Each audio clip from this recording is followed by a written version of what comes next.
Hello, magandang hapon po sa ating lahat.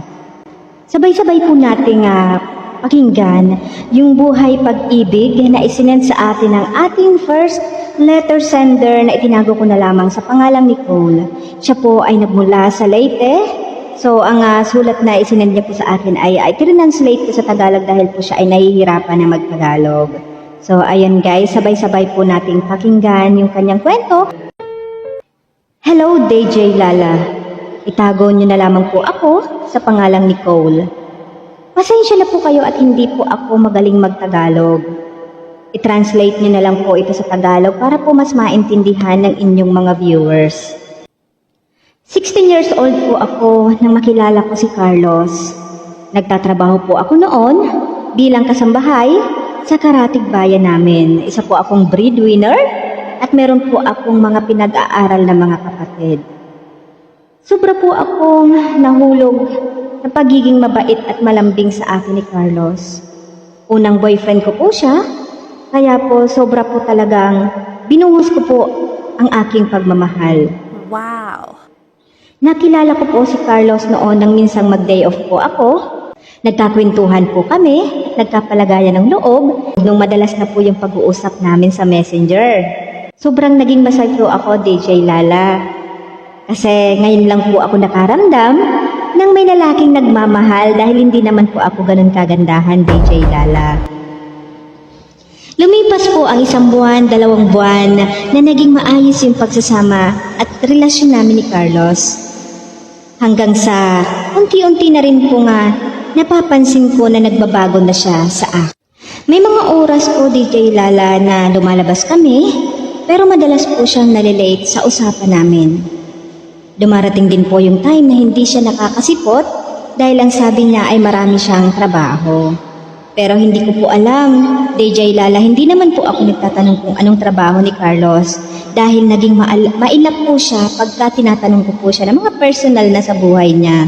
Kaya hindi na po ako naging makulit. Ang mahalaga lang po sa akin ay masaya po ako tuwing kasama ko siya. Wow! Pero lumipas po ang 1 linggo, inabot po ng 1 buwan na hindi na po talaga nagpakita sa akin si Carlos. Sobra po akong nag-aalala, DJ Lala, dahil hindi ko po alam kung nasaan siya o kung ano ang naging problema namin. Inaamin ko po may nangyari na sa amin ni Carlos at ngayon po ang kinatatakot ko, dadalang tao po ako din. Mahigit 1 buwan na po akong na-delayed. Sinubukan ko pong tawagan si Carlos sa kanyang number at sa kanyang messenger pero hindi na po niya ako sinasagot, DJ Lala. At sa ngayon nga po ay nakablock na po ako sa kanyang Facebook. Natatakot po ako, DJ Lala, dahil hindi ko po alam kung paano ko sasabihin ito sa mga magulang ko.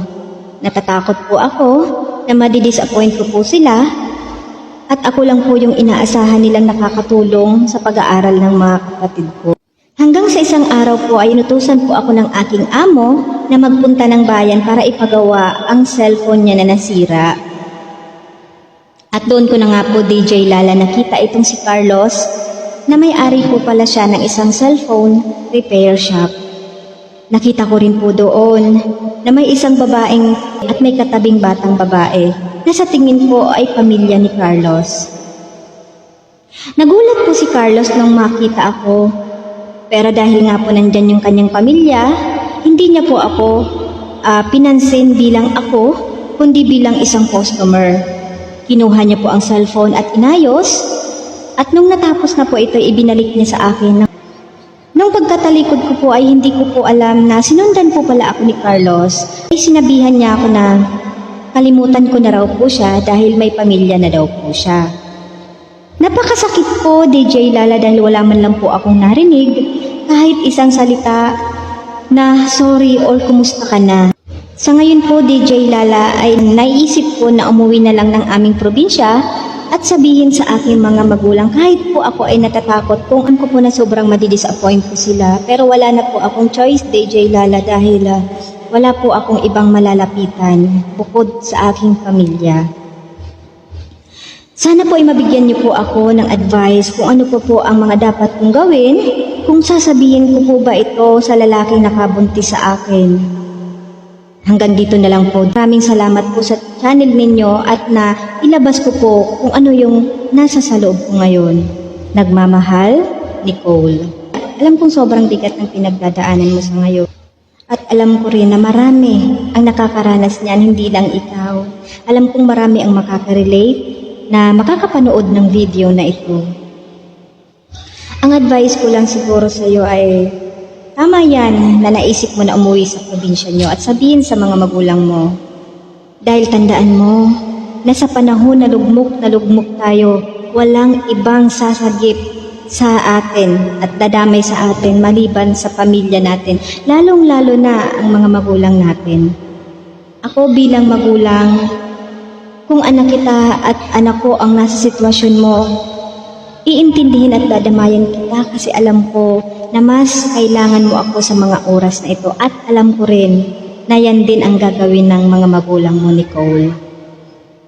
At sa itinatanong mo naman, kung dapat mo ba itong sabihin kay Carlos, para sa akin, opinion ko lang, yes.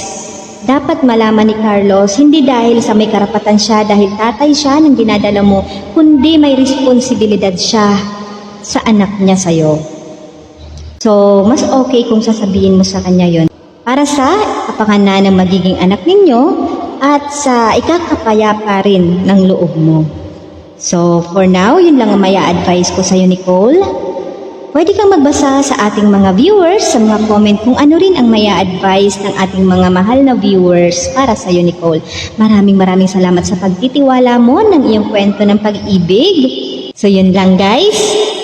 I hope na nagustuhan ninyo ang kwento ni Nicole. Pwede po kayong mag-comment dyan sa comment section kung ano pa po ang pwede ninyong may advice para kay Nicole. So, yun lang guys. See you on my next video guys. Bye!